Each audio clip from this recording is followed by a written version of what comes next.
내가 원하는 거 얻어내기 위해서 별짓을 다 해요. 막 죽겠다고 신용하는 사람들도 있고, 협박을 하고, 뭐 이혼하자고 하고. 또 시작이네. 진짜 이제 모르겠다. 될 대로 돼. 너라는 인간을 맞춰주기가 너무 힘들어. 그냥 내가 나갈게 하고. 안녕하세요. 안녕 우리 가족의 유익입니다. 여러분, 오늘은 제가 부부 갈등에 대해서 좀 다뤄본다고 이제 말씀을 드렸었어요. 네, 부부가 반복해서 싸우게 되는 특정한 패턴을 불화골이라고 합니다. 근데 이 불화골이는 그 메비우스의 띠처럼 계속 무한 반복되는 그 패턴이기 때문에 한 번 걸려 들어가면 계속 돼요. 그래서 어디서부터 잘못된 건지, 누가 먼저 시작한 건지 그런 걸 따지는 게 굉장히 무의미하고요. 한 가지 부부 불화고리가 있다고 말씀드렸는데, 첫 번째는 추적, 위축고리예요. 그러니까 추적이라는 거는 막 따라가는 거죠. 따라가는 행동을 계속 하는 거. 뭔가를 요구하고 그걸 들어달라고 계속 얘기하는 그런 패턴. 반대쪽에서는 자꾸 요구사항을 들을 때마다 위축되고 도망가고 들어주지 않고 수동적으로 대처하고 이런 식으로 하는 것을 위축자라고 하거든요. 그래서 추적하는 사람과 위축하는 사람이 이렇게 만나서 만들어내는 불화고리를 추적, 위축고리라고 합니다. 보통 이런 경우 되게 많이 볼 수 있죠. 한 명은 되게 요구적이고 되게 많은 것들을 굳혀주면 비난하고, 반대쪽에서는 내가 아무리 해도 되지 않는구나, 무기력해지고, 이런 것들을 계속 반복하는 부부. 여러분들은 좀 어떠신가요? 네, 이런 거 되게 흔해요. 두 번째로는 공격골이에요. 나쁜 놈 찾기라는 이제 별명을 가지고 있는데, 둘이 싸우는데 서로 네가 나빠, 네가 나쁜 거야, 네가 먼저 시작했잖아, 이런 식으로 이제 계속하면서 자기의 책임이나 자기의 문제를 돌아보기보다는 상대방이 책임을 가지고 있다, 네가 변하면 될 거다, 네가 나쁜 놈이다 라고 계속, 네, 싸움을 반복하는 고리를 말합니다. 끝이 없겠죠, 사실. 사실 부부싸움을 할 때 나의 책임 부분과 내가 달라질 수 있는 부분들에 대해서 초점을 맞추지 않으면 끝이 없거든요. 계속 반복하는 거예요. 그러면서 이때 서로 게 되죠. 부정적인 피드백과 상호작용을 반복할수록 정서적으로 친밀하지 못하게 되는 그런 결과를 낳게 됩니다. 세 번째는 위축골이에요. 서로 이제 계속 추적하고 피하고 공격하고 막 이런 패턴으로 계속 부부싸움을 하다 보면 지쳐버려서 서로 안 봅니다. 위축되어 버리는 거예요. 둘 다 위축고리로 되어가면서 더 이상 기대하지 않죠. 냉소적인 마음들이 듭니다. 이런 경우에 빠졌을 때 다시금 사랑하는 마음을 불러일으킨다라는 것이 좀 어려울 수 있어요. 많은 갈등의 끝은 위축고리로 상대방에 대한 마음을 포기하기에 이르릅니다. 알아둬야 될 것이 무엇이냐 하면요, 네가 잘못했네, 내가 이렇게 할 수밖에 없었잖아, 네 탓이잖아, 이렇게 하는 어떤 항의하는 행동들은 내가 당신에게 여전히 중요한 존재인지를 확인받고 싶어. 그러니까 우리가 부부 갈등을 하는 이유, 또 부부 갈등이 필요한 이유는 여전히 나는 당신에게 소중한 존재인지 확인받고 싶은 거거든요.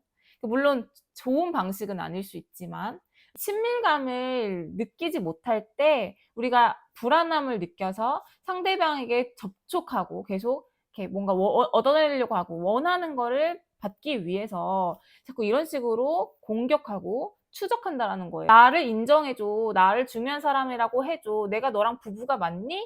이거예요. 부부 갈등이 정서적으로 소원했을 때 이것을 막기 위한 항의적인 행동이라고 본다면 조금 더 그 겉으로 보여지는 것 이면에 있는 그 메시지를 좀 읽을 수 있는 눈이 생길 것 같다는 생각이 들어요.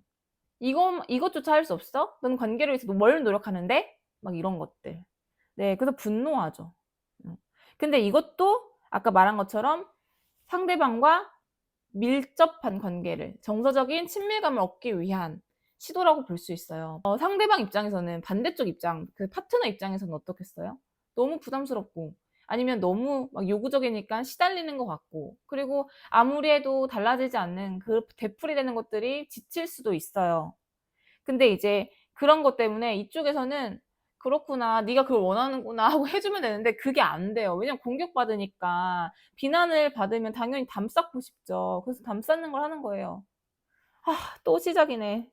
진짜 이제 모르겠다, 될 대로 되라, 뭐 이런 식으로 하거나, 아니면 진짜 너라는 인간을 맞춰주기가 너무 힘들어. 그냥 내가 나갈게 하고 자리를 떠버리거나 아니면 정서적으로 차단해요.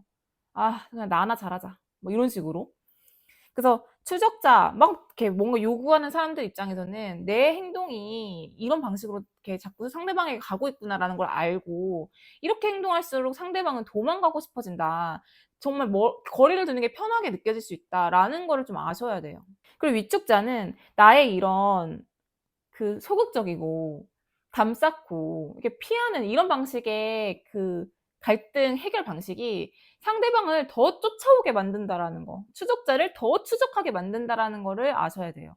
그런 상호작용을 우리가 누가 먼저 시작해서 이렇게 이루어지고 있다고 보기 어렵고, 관계는 시스템이기 때문에 서로 그렇게 맞물려서 계속 불화고리 속에 갇혀 있는 거예요. 위쪽 고리는 정서적 친밀감이 아무리 해도 회복이 안 돼. 내가 원해서 다가갔는데, 근데 내가 조금 비난하기는 했지. 근데 그 상대방은 자꾸 도망갔잖아. 결국 원하는 대로 되지 않았잖아요. 그럼 이제 포기하는 거예요. 오랜 시간 갈등을 했지만 갈등이 해결이 되지 않은 부부들은 정말 서로에 대한 마음을 접기에 이르릅니다. 아무리 울고 화내고 애원해도 별짓을 해도 소용이 없네. 내가 원하는 거 얻어내기 위해서 별짓을 다 해요. 막 죽겠다고 신용하는 사람들도 있고, 협박을 하고 뭐 이혼하자고 하고, 그것도 다 이제 난 너랑 잘 지내고 싶은데 그게 안 돼서 그런 거예요. 근데 그게 소용이 없네. 그래, 그냥 애 다 키워놓고 나면 이혼하자. 이렇게 되는 거예요. 위층 위축 패턴이 가장 불화고리 중에서 위험한 불화고리라고 할 수 있죠. 차라리 싸우는 게 낫다는 거예요. 차라리 싸우고, 근데 싸운다는 건 어떤 사람이 접근을 계속하고, 접근을 하면 어떤 반응을 하고, 차라리 이런 게 더 낫다라고 볼 수가 있는 거예요. 근데 이 불화고리 속에 갇힌 부부들은 대화를 시도해도 본인들이 이 패턴을 이해하지 못하기 때문에 계속 반복할 뿐 나오긴 너무 어렵다라는 거예요. 그래서 우리가 부부 상담을 통해서 얻을 수 있는 그 이점은 뭐냐면, 불화고리를 패턴을 찾고 여기에서 빠져나오려고 해야 된다는 거예요. 우리가 어떤 방식으로 싸우고 있는지 패턴을 찾는 거. 그런 다음에 지금 또 이 패턴에 갇혔네. 우리 잠깐 멈춰서 여기서 좀 나와 볼까? 지금 대화가 잘 안 되는 것 같아. 이미 갇힌 것 같아. 이거를 부부가 공유한다는 거예요. 근데 이게 스스로는 안 되지만 상담사가 딱 개입함으로써 그 과정들을 볼 수 있는 눈이 열리고, 그리고 이걸 멈출 수 있고, 또 대안적인 방식, 그동안 했던 패턴이 아니라 다른 방식으로 해야 서로에게 도움이 된다는 걸 알 수 있죠. 예를 들면 추적자 같은 경우에는 나의 추적 행동이 상대방의 회피를 유발하는구나. 내가 여기에서 비난하는 걸 좀 멈춰야겠다라고 볼 수 있는 눈이 생기고요.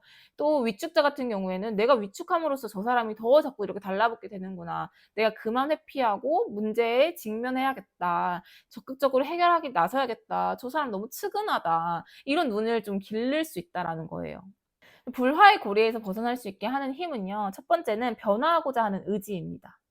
네, 여러분, 저 사람이 바뀌어서 우리 문제가 달라질 수 있을 거라고 생각하면 큰 오산이에요. 문제 해결 키는 내가 가지고 있습니다. 내가 바뀌어야 돼요. 부부는 시스템이기 때문에 한 사람이 바뀌면 그 변화가 같이 이루어집니다. 내가 바뀌기 시작하면 이 사람도 뭔가 달라지는 행동들을 느끼고 나도 변하고자 해요. 그러니까 이렇기 때문에 네가 바뀌어야지 우리가 좋아질 거야 라는 패턴은 아무리 해도 해결점이 되지 않고, 내가 바뀌고 효과적인 방식으로 접근을 해야 우리가 바뀐다라는 걸 아셔야 돼요. 네. 두 번째로는 변화하는 방법을 아는 능력이 필요합니다. 어떤 패턴이 있지? 어떻게 바꿀 수 있을까? 이것들을 객관화해서 볼 수 있는 능력이 필요합니다. 또 세 번째는 당장 눈앞에 딱 뚜렷한 변화가 나타나지 않더라도 포기하지 않는 믿음이 필요해요. 기다릴 수 있어야 된다라는 거예요. 절망스러운 상황들이 계속 반복되면 희망을 잃죠. 부부 관계도 마찬가지예요. 나도 저 사람도 너무 잘 지내고 싶지만 그게 안 돼서 이렇게 힘든 거야 라는 것을 아는 것이 중요합니다. 우리가 부부 앞에 많은 문제들, 뭐 자녀 문제 때문에 싸우기도 하고, 또 외도를 해서 싸우기도 하고, 또 그 가사 분담이 제대로 안 돼서 싸우기도 하고, 시댁 때문에 싸우기도 하고, 성격 차이로 싸우기도 하고, 여러 가지 이유로 부부 갈등을 해요. 부부 갈등에 있어서 정말 핵심적인 부분은 정서적 친밀감의 부재입니다. 내가 저 사람에게 소중한 사람이고 중요한 사람이고 사랑받고 있고, 내가 힘들어하는 걸 저 사람한테 말하면 나를 다독여 줄 수 있고 이해해 줄 수 있는 사람이야 라는 그 정서적인 친밀감, 그게 확보가 되어야 부부 갈등을 멈출 수 있어요. 근데 이 싸움의 패턴도 정서적 친밀감을 회복하기 위한 시도일 뿐, 겉으로는 그렇게 좋지 않은 패턴을 반복하지만 실제로 그 속마음에는 '나는 당신과 잘 지내고 싶다.'라는 메시지가 숨겨져 있다라는 것을 기억하셔야 합니다. 여러분, 상담사를 만나는 일을 너무 어렵게 생각하지 않으셨으면 좋겠어요.